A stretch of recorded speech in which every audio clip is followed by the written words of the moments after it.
environment that pays competitive wages and benefits for women, the Women's Chamber must support Bill 2034. And again, we coupled this our support with our request to increase the GRT exemption threshold to $100,000 and defer implementation of the increases until January 2018 and 2019, respectively. The Guam Women's Chamber of Commerce always appreciates the opportunity to be heard. And on behalf of the Women's Chamber, I'd like to thank you for hearing us now. Sidious Masi. Thank you very much, Ms. Williams. Senator? Thank you very much. Good evening, Speaker B.J. Cruz and members of the committee. My name is Jerry M. Rivera, a military retiree and a former member of the Guam Legislature, having served 5 terms in the 12th, 13th, 14th, 18th, and 19th Guam legislatures.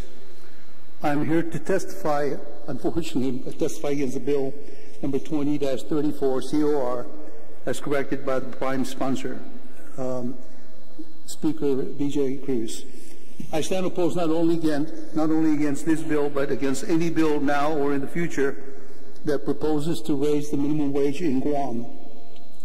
I offer my opposition with all due respect to their sponsors because I'm sure they are sincere in their beliefs that what they're trying to do through their bills is to help all minimum wage workers have a decent living wage.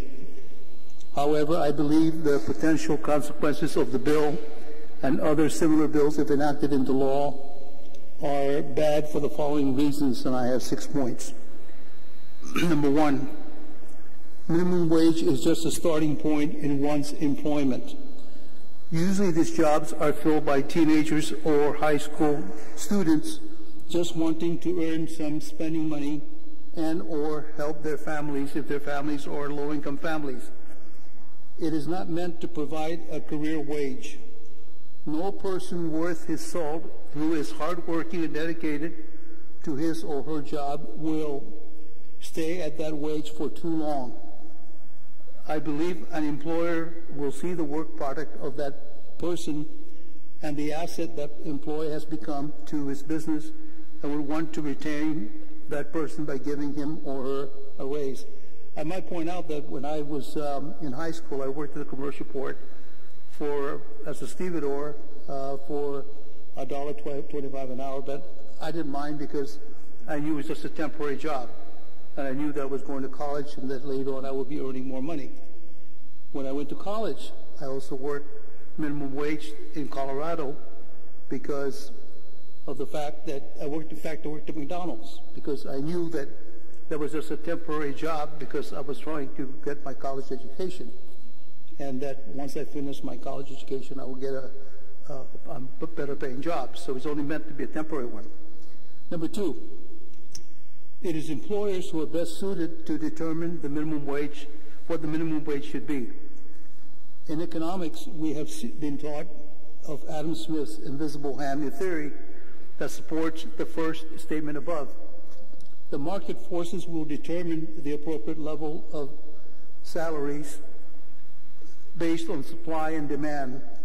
Adam Smith, in his writings called The Wealth of Nations, came out with the invisible hand theory. This has been defined as quote, this is the unobservable market force that helps the demand and supply of goods in a free market to reach equilibrium automatically.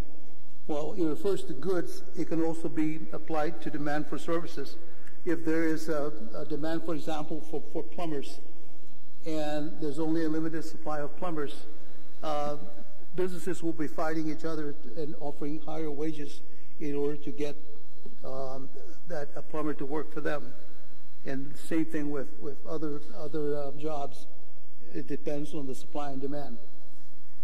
Now, well, in this case, the free market will determine what is equilibrium for wages based on their demand. I believe that politicians should ever be the ones to determine what the minimum wage should be because their motives for wanting to raise it are suspect. Many people will conclude that the whole purpose for raising the minimum wage is to secure re-election in the next scheduled election.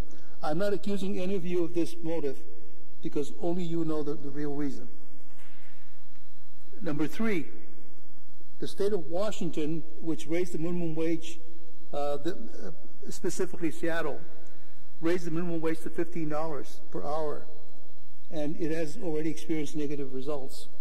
In this case, the people the legislation was attempting to help ended up getting the short end of the stick.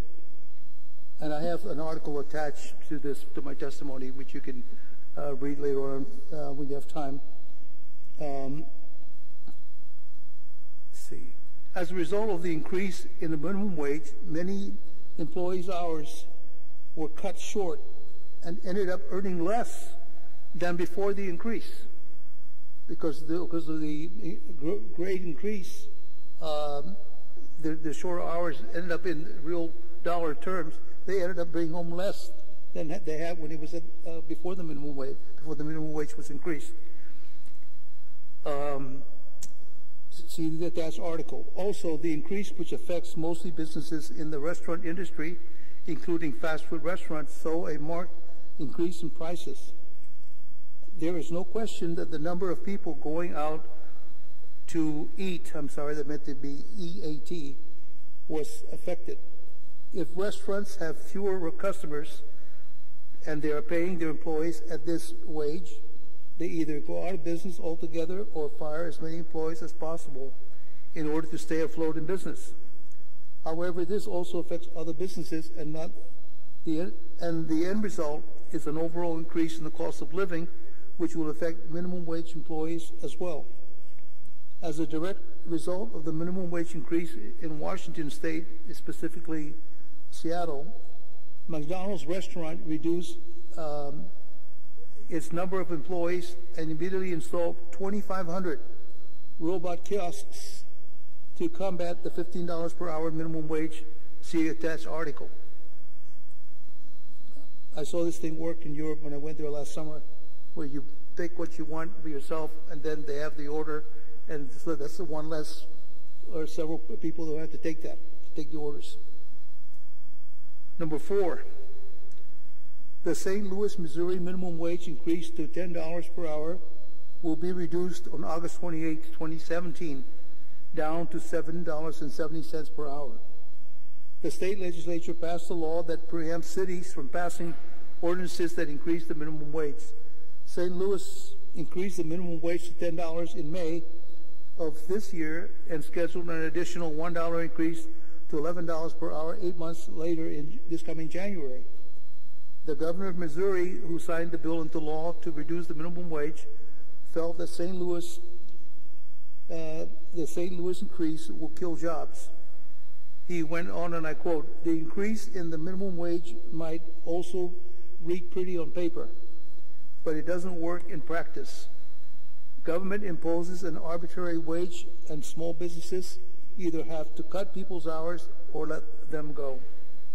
I'm sorry for the numerous typos. A higher minimum wage would affect our tourism. Number five, a higher minimum wage would affect our tourism industry, and that's our most sacred cash cow for our island. Just the other night, KUM reported on our thriving tourism business. How would an increase in minimum wage affect that industry?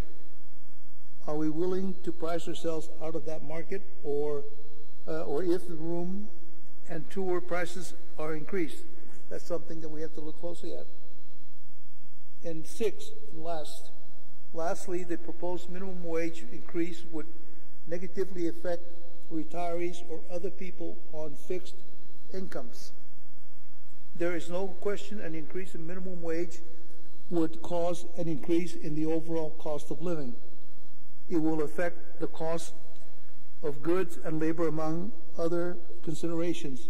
While you try to help one segment of the population gain wealth, you inversely affect another segment, such as people on fixed incomes, who will suffer monetary loss due to the higher cost of living. And I might add, the people that we're trying to help to the minimum wage would also pay higher prices, which would actually reduce the impact of the minimum wage increase. I might add that in closing, that this is the first time in I've appeared for a public hearing in almost 30 years. The issue was strong enough for me to take the time to draft my testimony and appear here today in opposition to this bill and any other similar bill that may be heard in the future. The negative results will be the same regardless. Thank you, Mr. Speaker, and members of the committee for allowing me to testify today. I stand ready to answer any questions you may have. Sincerely, Chairman Rivera. Thank you very much, Senator. Mr. Hufford. Good afternoon or evening. I'm sorry I didn't prepare anything formally written. I was actually expecting a lot more people to be here, and I was just planning on being in the back saying, yeah, I agree with all of you guys, and let's not raise the rates. But anyways, I'm here speaking as two people. Number one, my parents are unable to attend. They're in Hawaii for medical reasons, but they own a daycare center in Zonia, and so I'll be speaking on their behalf as owners of a child care center, and then also as a regular employee, a salaried employee for the private sector. As far as my parents are concerned, I've spoken to them many times on this matter, and they feel very strongly then they do oppose a raise to the minimum wage. Unfortunately, because of the costs associated with the child care center as it is, our teachers are paid minimum wage.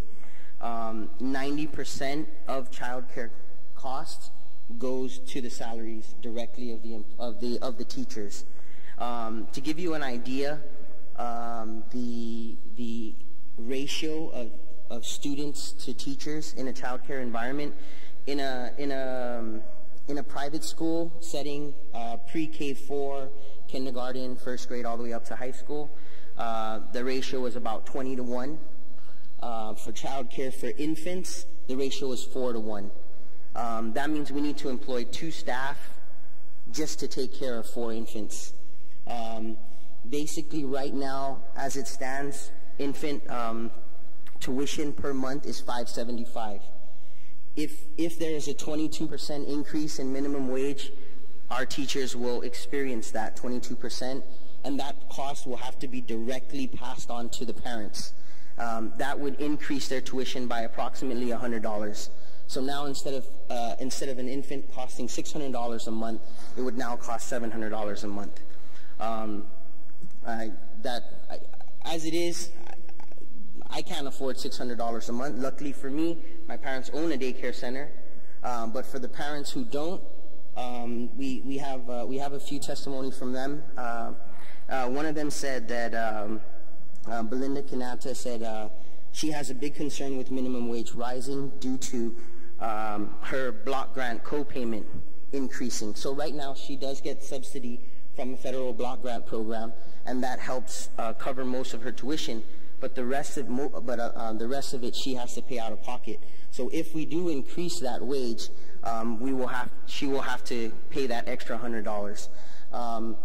According to block grant, they have their standard, and they have their guidelines that they follow, how much they'll pay of a child's tuition based on the income of the family, and that's how that's determined. So all of our parents who are on block grant will experience the cost directly. Another parent is very concerned. This is Jerry Anson Nicholas. I'm very concerned about the increase of minimum rate because some of us parents can't afford to pay daycare. Another parent, for parents who are paying out of pocket, the rise in fees and payments are not fair to us. I do not agree or support this. It is very hard to pay. My salary will not change. How will I afford this? I don't even qualify for public assistance, and that's Sabrina Perez. So a lot of our parents are concerned, and they're really worried that if this increase is applied, they won't be able to afford the increase of daycare services. It's not a money-making business. My parents are in it for the love of the children, you know, and really, as I said, 90% of the cost goes directly to the salaries. And as the standards increase for child development, you know, so do the costs associated with that. The ratio keeps decreasing, so it's harder. It really is harder for us to cover those kinds of costs. Also, the child care are also competing against all the private schools who are accepting pre-K4, and then we just found out that now the charter schools are accepting 3-year-olds. So those are the ones who the ratios are a little bit higher. You have 15-to-1 ratio or 13-to-1 ratio, and those are, we are able to kind of cover the cost a little more easy. But really, we lose all of our 3, 4, and 5-year-olds are going to those pre-K programs, because it only costs $300 a month to send your 4-year-old to St. Francis, whereas we're charging, I believe, $425 for that same. So the parent is already going to save $100 in doing that, and that leaves us with only the infants to 2-year-olds now, and so of course the costs are going to keep increasing, and the parents can't afford to pay that. As a personal citizen, I've spoken to other people, other professionals, and actually we just had a conversation with our waiter the other day, asking her what her opinion was, and she shares the same sentiment as me. You know what? I've worked really hard to get a pay increase. I've studied hard. I've worked hard in my workplace. I've advanced and earned this pay increase, and now somebody who's just going to get the job is going to be getting the same pay as me, or even close. And you know, I agree with you, sir, Mr. Rivera, Senator Rivera. You know, it's supposed to be a base, and I believe the founders of capitalism said that business should dictate the minimum wage. And I don't advocate for slave labor. I believe in fair wages. I believe that everybody should earn a good income. Unfortunately, raising the minimum wage by 22%, to me, it's simple math. If the Kmart employees and the Payless employees and the restaurants and the Home Depot employees and the child care and the child care teachers and every other, and the McDonald's workers are getting paid minimum wage, if we increase their pay by 22%, well, the cost of a hamburger is going to increase by 22%. The cost of bread, I can't believe that bread costs $5 a loaf. But that, you know, and so these kinds of costs are going to be directly given to the consumer. And that's simple. That's common sense. Businesses are not, I was speaking to a friend of mine who's a business owner, and he's been speaking to people. I'm pretty sure he was here earlier this afternoon or earlier this morning. But what's happening is, like Senator Rivera is saying, the employers are forced to cut hours, and so now a daycare owner, my parents work a 13-hour shift as it is. But what's happening is now owners are being forced to cut employee hours to save on salary, and they're working now 14, 17, 18-hour shifts to keep their business going. And I believe our economy, and I know you guys know that the small businesses drive the economy. And what we need to do is we need to provide incentives for these small businesses to continue to grow, because right now, as it stands, I understand. I've been speaking to people, and there are 2 ways that you can be happy on Guam. And that is, if you're married, and one of you works in the government of Guam, and the other one works for the federal government in some way, shape, or form. And that is the Chamorro dream. Because that is how you can send your kids to college. That is how you can retire.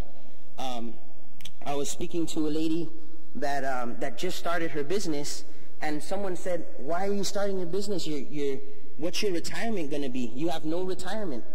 So we are providing an environment that does not promote entrepreneurs, that does not promote small businesses. And as we all know, small business is what drives the economy. And if we suffocate it, and then you know, we're gonna choke. And I think we can kind of see that. So speaking from a small business point of view, I really have to oppose the Minimum Wage Act. Speaking from a personal point of view, you know, there are so many programs out there for people. If you want to get a better job, make more money, GCC offers so many courses. There are scholarships for so many things. The University of Guam, for GCC, even high schools offer scholarships to attend a private school. And these are the kinds of things. If you want to better your life, if you want to make more money, all you have to do is talk to your supervisor and say, sir, how can I make more money? What can I do to get a pay increase? And they'll tell you, you know what? Scrub 2 more toilet bowls than him, and next year you'll get a pay increase. It's as simple as that. And that's what I believe. Thank you. Thank you very much, Mr. Hoffer. Thank you, everyone, for providing your testimony. Ms. Williams, I have a couple of questions regarding your testimony. The number reached for the request to increase the GRT exemption from 40,000 to 100,000, how was that number derived? I don't think there's a magical number, but this was kind of a compromise number that was discussed among our membership, our legislative committee, and in evaluating what will who would benefit from this, or you know, who would this hit the hardest? The small business owners, as I think we're hearing a lot today. And when we think small business, we're thinking kind of those numbers, 100,000. So we thought the exemption should increase to that amount. So is it an arbitrary kind of assumption on small business size, or are we looking at the SBA qualification of small business, 50 or less employees per se? I wouldn't say arbitrary. I'd just say that the reasoning's more qualitative than quantitative. Because, I mean, and correct me if I'm wrong with regards to the exemption, but once you've hit that threshold, you'd have to go 1 year without hitting that threshold before you'd be able to gain that exemption back. So if somebody hits 100,000 on the gross, they won't be able to avail that exemption the next year, correct? As I understand it. Yes. And so, and again, I'm just, you know, curious with the amount, because with the potential increase at 920, including the 7.65 in employer contributions for Social Security and Medicare, that puts the employee at about 19,000, and then with the 1010 increase, that puts him about 20,000.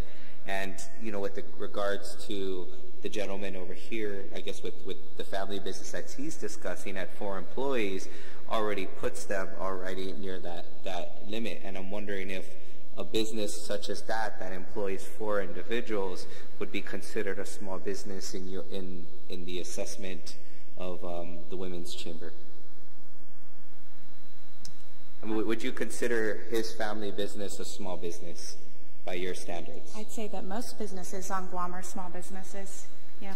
And again, I'm just, because I like the idea, and that's why I'm asking of it. I'm asking, that's why I'm just wondering if there was a methodology to getting this number, and if perhaps, you know, in entertaining this within this piece of legislation, if we can get to a number that's going to actually provide a benefit to small businesses. Because again, for an example of his family business, which I would consider a small business as well, right, really grassroots oriented, with 4 employees, not including the family who already probably would have to paying upwards of 39% taxes all inclusive.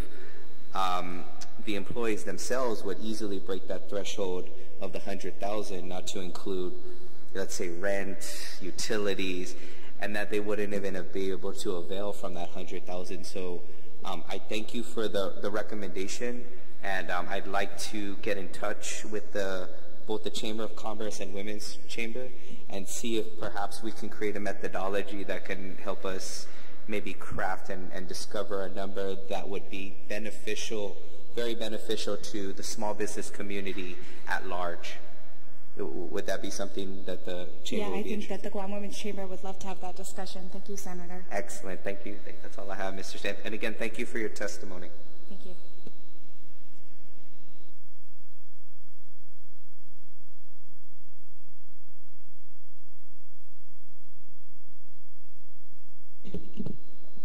I just want to thank you all for your testimony. I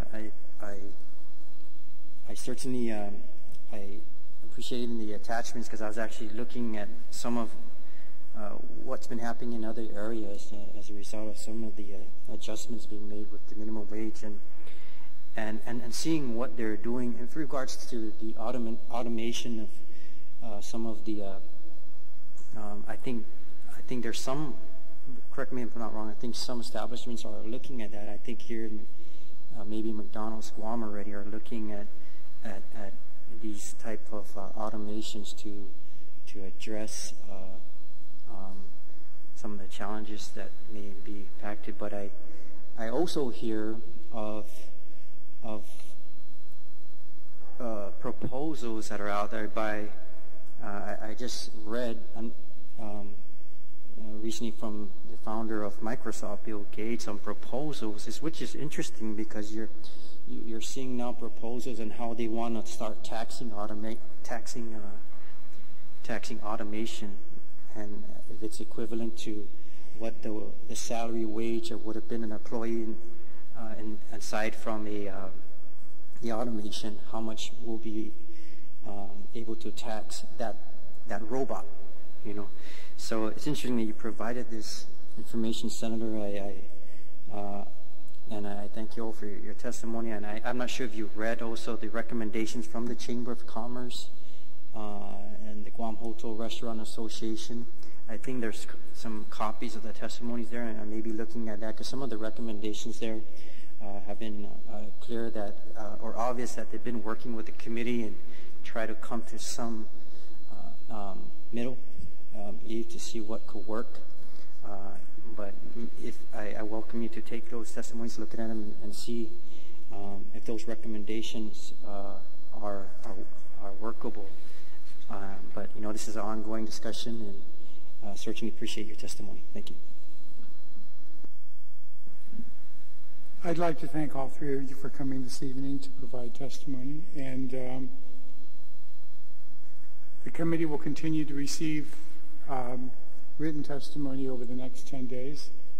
It can be sent to Speaker Benjamin Cruz at Guam Congress Building, 163 Southern Santa Papa, Hagåtña 96910, or it can be sent email at senator@senatorbjcruz.com. We'll leave the record open for at least 10 days.